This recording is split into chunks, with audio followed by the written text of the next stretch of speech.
Hey boys and girls, welcome back to Billy's Blades and Tools. Glad you were able to stop in and visit. I think spring has sprung here in central Ohio. It's about 74 degrees. It's almost 7 o'clock in the evening and it's beautiful outside. But I wanted to talk to you about a little project I just finished up. It's not necessarily a tool, and I know it's not a knife, but it's something I've been planning on working on for quite a while. I've had this thing for maybe 20 years. I don't know. It's been in the garage for a while, and it looked pretty sad. And I've always had the intention of making it into something different, only the same. So let me turn this camera around and show you what I got. All right, here it is. It's an old railroad lantern that I have had for quite some time. It's been hanging around in the garage. It was looking pretty grungy. I'll put a couple pictures up here somewhere on kind of what it looked like before. I looked it up to see if it was worth anything. The company that made it is a company called Dietz, D-I-E-T-Z, and I got on eBay and kind of looked it up, and there's literally hundreds of them out there for sale for $25, $35. So it wasn't really worth anything, so I didn't destroy anything by redoing this. It's got a red lens here, red glass lens, and let me show you it. Of course, it had a wick in there. It used I think it was kerosene, not really sure, but it's an old railroad lantern, so back in the day, whatever they used for the lanterns, that's what they had in there.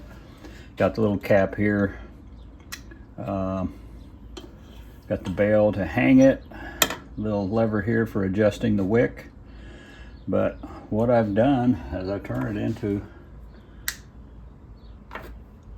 a lamp with a flaming bulb in there, and it worked out really well. I stripped it all. I used my little bead blast cabinet from Harbor Freight and stripped off all the paint. It had a grungy silver paint on it, and underneath that was yellow. They had a lot of these that were red, a lot that were yellow. This one happened to have been yellow originally, but I thought I'd turn it into something sort of useful, but because it was pretty grungy. It's got dents here and there from all its travels. There's a dent here, nothing I could take care of without taking the bottom of it out. You know, it's still solid underneath. But let me turn this off and show you kind of what I did. The top kind of is spring loaded. You lift that up, tip that back. This is the light bulb that I've got in it. I got a couple of these, I think, off of Amazon. It's a flickering light bulb. It actually does 3 different functions. I can show you here in a little bit. This glass lifts out, and then I kind of dremeled out the hole here because this is what was in there originally. It's the wick, and this little knob thing here actually used to be attached right here, but I wanted it to be on the lantern when I got done, so I cut it off and I hot glued it into place. Same thing with the light socket.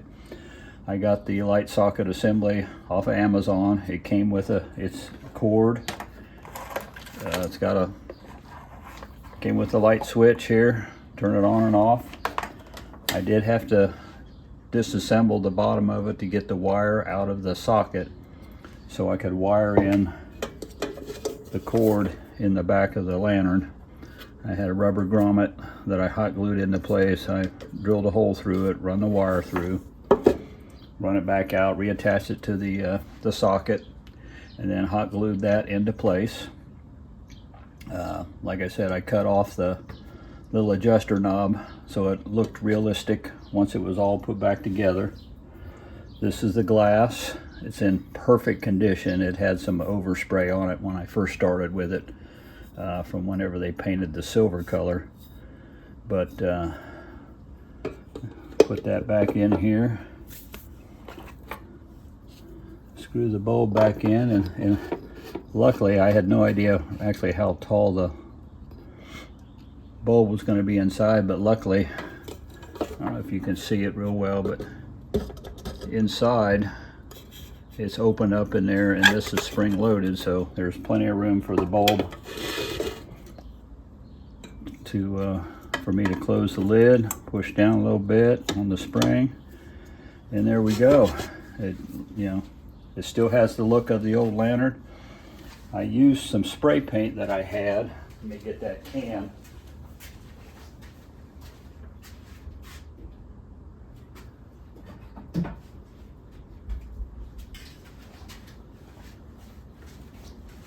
I had the spray paint already in my collection. It's a plastic coat. It was a Nissan Sunlit Sand color. I had bought it years ago, a couple years ago. I bought it at Ollie's. They were closing out all their spray paint. They don't sell spray paint anymore. But I thought that'd be a nice color, a nice light color. It's not quite silver, but it looks nice on there. I didn't want anything dark, but it turned out very well. Turn it back on. That's the flickering version of the light bulb. If you turn the switch off and back on again, it has like a pulsating light. And then back off again and back on again, and it's just a solid light. But I like the flickering. Back off, back on. That makes it look more like a real lantern. But I've got a place in the house that I'm going to put it. The wife okayed me to put it up on a cabinet, and it turned out really well. I'm glad I finally got this project done. It's been something I've wanted to do for quite a while, and I finally got it done, and it turned out really well. I got a couple runs here and there in the paint. I got a little energetic with the paint, and I tend to do that on spray paint, but nobody else can really see it, and that's all that matters. Once it's up on the cabinet, you turn it on and you turn out the lights, and it's got a nice glow. So turned out well. I really like how it turned out. And like I say, I'll post a couple little pictures up in the video there of what it kind of looked like before. It was pretty crusty, especially sitting out here in the garage for as long as it did. I don't even remember where I picked it up. Might have been a flea market, but like I say, it's been here for quite a while. But now it's back to being useful, and wife approved. So anyway, thank you all for stopping in. Hope your weather is as good as ours is right now. It's supposed to start warming up, get up near 80 or so this weekend. So thanks for stopping in. I hope you have a blessed day. Be a blessing to someone, and take care.